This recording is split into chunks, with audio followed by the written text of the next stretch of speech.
সজীব ওয়াজেদ জয়, আপনাকে আমাদের অনুষ্ঠানে স্বাগত জানাই। আপনি আমাদের শুভেচ্ছা এবং কৃতজ্ঞতা জানবেন। আমাদের সাথে আরো থাকছেন বৈষম্য বিরোধী ছাত্র আন্দোলনের সমন্বয়ক হাসনাত আব্দুল্লাহ। হাসনাত, আপনাকেও স্বাগত জানাই। আপনি আমাদের সময় দিয়েছেন, আমাদের সাথে যুক্ত হয়েছেন। হাসনাত, আপনাকে অনেক ধন্যবাদ। ডক্টর হাসনাত আব্দুল্লাহ, আপনি জানেন যে তথ্য উপদেষ্টা আপনার সহকর্মী সমন্বয়ক জনাব নাহিদ ইসলাম বলেছেন বঙ্গবন্ধু শেখ মুজিবুর রহমানকে জাতির পিতা হিসাবে তিনি মানে না অন্তর্বর্তী সরকার। ভারত পাকিস্তানের স্বাধীনতায় অনেকের অবদান রয়েছে, কিন্তু তারাও একজনকে প্রধান নেতা হিসেবে মেনে নিয়েছেন। যিনি অবিসংবাদিত নেতা ৭১-এ ছিলেন, তাকে মানতে আপনাদের অসুবিধা কোথায়? নাকি সেই রিসেট বাটন, যেটা কথা আমরা অনেক শুনেছি, আপনারা আসলেই চেপেছিলেন? জনাব হাসনাত আব্দুল্লাহ। দেখেন, এই যে আমাদের বঙ্গবন্ধু তো একটা ব্যবসা হয়ে গিয়েছিল। আমরা যদি দেখি বিগত ১৫-১৬ বছর এই পুরো সময়টা বঙ্গবন্ধু একটা কালচারাল বঙ্গবন্ধু একটা হয়েছিল, কমার্শিয়াল বঙ্গবন্ধু একটা হয়েছিল, পলিটিক্যাল বঙ্গবন্ধু একটা হয়েছিল, এবং বঙ্গবন্ধুকে একটা হচ্ছে নবীর পর্যায়ে নিয়ে যাওয়া হয়েছিল, যাকে নিয়ে কোনো ধরনের মন্তব্য, কোনো ধরনের বক্তব্য, কোনো ধরনের ক্রিটিসিজম, অর্থাৎ তাকে আনক্রিটিক্যালি অ্যাকসেপ্ট করতে হবে, এই পর্যায়ে কিন্তু নিয়ে যাওয়া হয়েছিল। যেমন দেখেন, গত ১৬ বছরে ১৫ বছরে আপনি এই যে খালিদ মহিউদ্দিন ভাই, আপনি কি দেখেছেন যে বঙ্গবন্ধুকে নিয়ে কোথায় কোনো কার্টুন লেখা হয়েছে, ক্রিটিসিজম লেখা হয়েছে?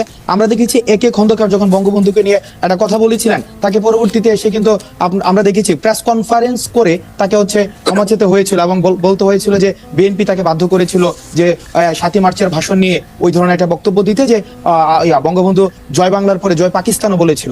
এখন দেখেন, ৭ই মার্চের বক্তব্য নিয়ে, ৭ই মার্চের ভাষণ নিয়ে কিন্তু আমাদের আলোচনা, সমালোচনা, পর্যালোচনা, এই বক্তব্য, এই যে দরজাটা ওপেন রাখার দরকার ছিল, কিন্তু বঙ্গবন্ধুকে একটা মীমাংসিত করে ফেলা হয়েছিল, ক্লোজড করে ফেলা হয়েছিল, যার কারণে মানুষ যাকে নিয়ে আলোচনা করতে পারে না, সমালোচনা করতে পারে না, তার কোনো বৃদ্ধিও কিন্তু থাকে না। ঠিক একইভাবে বঙ্গবন্ধুকে এমন একটা পর্যায়ে নিয়ে যাওয়া হয় যেটাকে ইম্পোজ করা হয়, মানে পুরো জাতির কাছে কিন্তু এটা ইম্পোজ করা হয়, যেটা ৫ই অগস্টে আপনারা দেখেছেন বঙ্গবন্ধুর মৃত্যু, ওই যে আমরা দেখেছি মুজিবের মুজিবের মূর্তি যেভাবে ভাঙা হয়েছে, মানুষের যে উল্লাস প্রকাশ হয়েছে, সেটার মধ্যে দিয়ে কিন্তু মানুষের স্বস্তিটা কিন্তু প্রকাশ পায়। আপনি কোন জাতিকে আপনার অনুমতি আমি আসলে দুটি বিষয় আপনি কথা বলতে চান। আপনি বলেছেন যে বঙ্গবন্ধু নিয়ে ব্যবসা হয়েছিল। আমি অবশ্যই স্বীকার করি বঙ্গবন্ধুকে নিয়ে ব্যবসার কথা ডক্টর রহমান তার নিজস্ব আলোচনায় অনেকবার অনেকভাবে এটি বলেছেন, আমিও নিজে এটি বলতে চাই। তো বঙ্গবন্ধুর ব্যবসাটা যদি একটা থিসিস হয়, তাহলে কি তার এন্টি থিসিসটা দাঁড় করা দরকার হচ্ছে এইভাবে যে তার একক যে মানে অবস্থানটা, তিনি যে একটা অবিসংবাদিত নেতা ছিলেন, সেই জায়গাটা থেকে বেরিয়ে এসে আপনি কি তাকে নিয়ে কার্টুন করতে চান এখন? মানে ওয়ানলি বিকজ তাকে নিয়ে ব্যবসা করেছিল আওয়ামী লীগ, এখন আপনি তাকে কার্টুন করতে চান?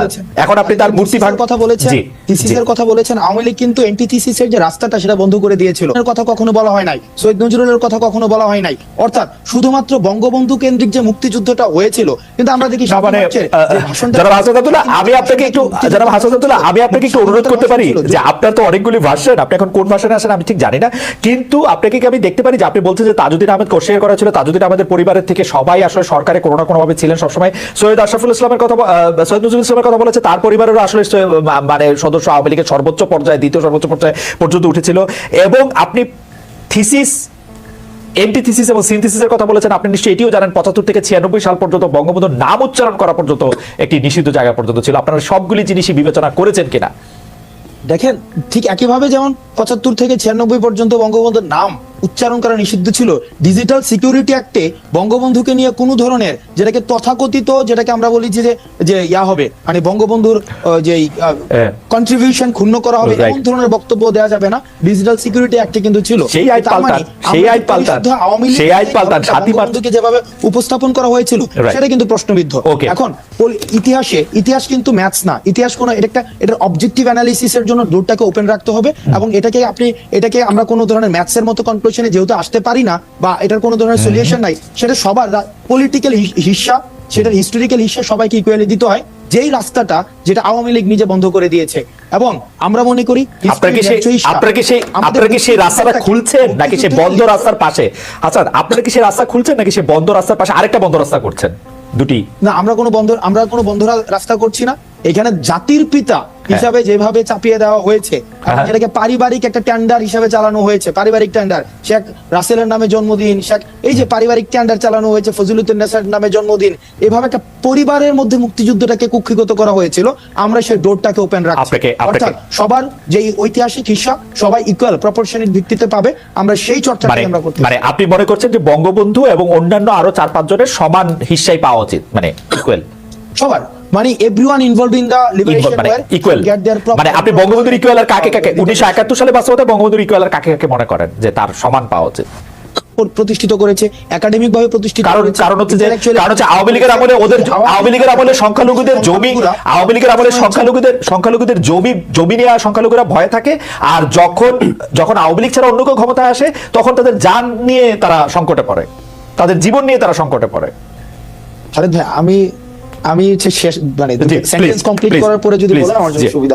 আমি সেন্টেন্সগুলো কমপ্লিট করি কাইন্ডলি প্লিজ। দেখেন, আওয়ামী লীগ সবসময় এই ন্যারেটিভটা প্রতিষ্ঠিত রেখেছে সব সময়, এবং এটাতে আমরা দেখেছি মিডিয়া এখানে ম্যানিপুলেট করেছে, মিডিয়া এখানে ফেলিং করেছে যে যতদিন পর্যন্ত আওয়ামী লীগ ক্ষমতায় থাকবে ততদিন পর্যন্ত হচ্ছে সংখ্যালঘুরা হচ্ছে নিরাপদ থাকবে। এখন আপনি বাংলাদেশে ভারতের যেই এন্ট্রেন্সটা কিভাবে নিশ্চিত করবেন? অর্থাৎ আমি যদি দেখাতে পারি ইন্টারন্যাশনাল মিডিয়ার মধ্যে বা একটা বৈশ্বিক মানদণ্ডে যদি আমি সেটাকে প্রতিষ্ঠিত করতে পারি যে হিন্দুরা হচ্ছে নির্যাতিত হচ্ছে, নিপীড়িত হচ্ছে, তখন ইন্ডিয়ার ইন্টারফিয়ারেন্সটা বাংলাদেশে আমি হচ্ছে নিশ্চিত করতে পারি।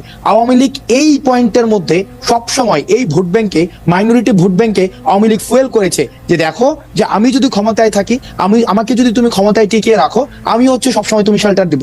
এখন খালিদ ভাই, আপনি আজকে বললেন যে আওয়ামী লীগের আমলে সবচেয়ে বেশি যদি আমি বলি যে জমি নিয়ে নিয়েছে আওয়ামী লীগ বা সম্পদ লুণ্ঠন করেছে, এই বক্তব্যগুলা কিন্তু গত 16 বছর ওইভাবে আসে নাই। সবসময় এটা দেখানো হয়েছে যে জামাত বিএনপি হচ্ছে কি মাইনরিটি সবচেয়ে বড় শত্রু।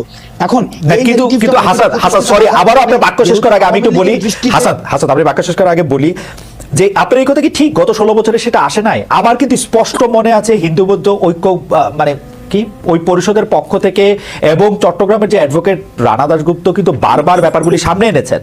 তিনি কিন্তু আমরা মিডিয়াতে কিন্তু এগুলি গুরুত্ব দিয়ে প্রচার করা হয়েছে যে আওয়ামী লীগের আমলে সংখ্যালঘুদের কি একটা অবস্থা হয়েছে না হয়েছে। কিন্তু যেটি আওয়ামী লীগের ন্যারেটিভ, আমি আপনার সাথে একমত, ডক্টর রহমান এটা আরো ভালো বলতো, আওয়ামী লীগের যেটি ন্যারেটিভ যে আসলে হিন্দুদেরকে বিভিন্ন রকম মানে চাপের মধ্যে রাখা, যেটি হচ্ছে দেখেন আপনি যেভাবে রানা দাশগুপ্তের কথাটা বললেন, ঠিক একইভাবে মোমেন সাহেব কিন্তু ভারতে গিয়ে বলে আসছে আপনারা আমাদেরকে ক্ষমতায় টিকিয়ে রাখেন, আমরা হচ্ছে আমাদের হিন্দুদের যে নিরাপত্তা বা মাইনরিটির যে শেল্টারটা, সেই বিষয়গুলো হচ্ছে আমরা সেখানে একটা সেফগার্ড হিসেবে আমরা ভূমিকা পালন করব। এবং ইন্ডিয়ার যে অভিন্ন ভারতের যে একটা আইডিয়া রয়েছে, এবং সেখানে যে দেখা যাচ্ছে যে হিন্দুদের যে একটা বা আমরা দেখি যে মাইনরিটির যে একটা বিশাল থাকবে, মানে ইনফ্লুয়েন্স থাকবে, সেই জায়গাটা নিশ্চিত করার ক্ষেত্রেও কিন্তু আওয়ামী লীগকে সবসময় ভারত একটা ডোর হিসেবে চিন্তা করেছে। এখন আপনার যে প্রশ্নটি, এই প্রশ্নটিতে আসে, তাহলে তৎকালীন সময়ে পণ্য বর্জন করার যে একটি ধারণা ছিল, আসলে কি মানুষ এই 16 বছরের ফেসিবাদের জায়গা থেকে আমরা আওয়ামী লীগ এবং ভারতকে কিন্তু সমার্থক শব্দ হিসেবে আমরা দেখেছি। অর্থাৎ আওয়ামী লীগের যত নেকেড ডিসিশন ছিল, যত ইলিগাল ডিসিশন ছিল, সেখানে কিন্তু আমরা ভারতকে দেখেছি ইলিগেলি একদম নেকেডলি হচ্ছে সাপোর্ট দিয়েছে।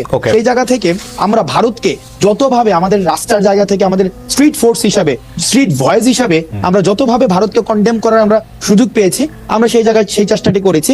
এবং সেই জায়গা থেকে আমরা পণ্য বর্জনের মতো যে কর্মসূচিগুলো ছিল একদম লাস্ট স্টেজ পর্যন্ত আমরা সেগুলো অন্তর্বর্তীকালীন সরকার কি সেই জায়গা থেকে সিচুয়েশনে এই ঘটনাগুলো তাৎপর্যপূর্ণ। অন্তর্বর্তীকালীন সরকার কি সেই রকম রাজপথের ভারত বিরোধিতা আপনি যেটাকে বলছেন সেদিকে কি থেকে কি একটু সরে আসছে কিনা, কি মনে হয়? দেখেন, আমরা কিন্তু অন্তর্বর্তীকালীন সরকারের আমরা যখন সরকার শপথ গ্রহণ করেছে, আমরা শ্রী জয়শঙ্করের কথা যখন আমরা শুনি, উনি ইন্ডিয়ান এক্সপ্রেস উনি বলেছেন যে আমরা দেখেছি যে তারা স্থিতিশীল সম্পর্কের দিকে যেতে যাচ্ছে। এখন স্থিতিশীল কোন ধরনের সম্পর্ক?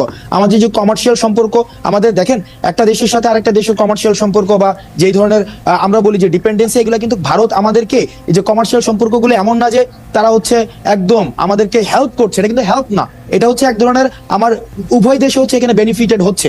সেই জায়গা থেকে কমার্শিয়াল সম্পর্কগুলোর আমরা মনে করি স্থিতিশীলতা আসা উচিত এবং ইন্টারডিপেন্ডেন্স গুলো সেটা ন্যায্যতার ভিত্তিতে হওয়া উচিত। তবে এই জায়গায় একটা বড় কিন্তু এবং প্রশ্নবোধক রয়েছে যে সফট পাওয়ারের যে জায়গাগুলো, তাদের কালচারাল ইনফ্লুয়েন্স এবং তাদের যে আমরা দেখেছি আমাদের নির্বাচনকে তারা খুব নগ্নভাবে সেখানে হচ্ছে ম্যানিপুলেট করেছে। আমরা দেখেছি যে এই যে ধর্মীয় যেই একটা ট্রাম্প কার্ড রেখে সবসময় বাংলাদেশে ইনফ্লুয়েন্স করার একটা চেষ্টা করেছে বিভিন্ন। আপনার বক্তব্য পরিষ্কার হাসান।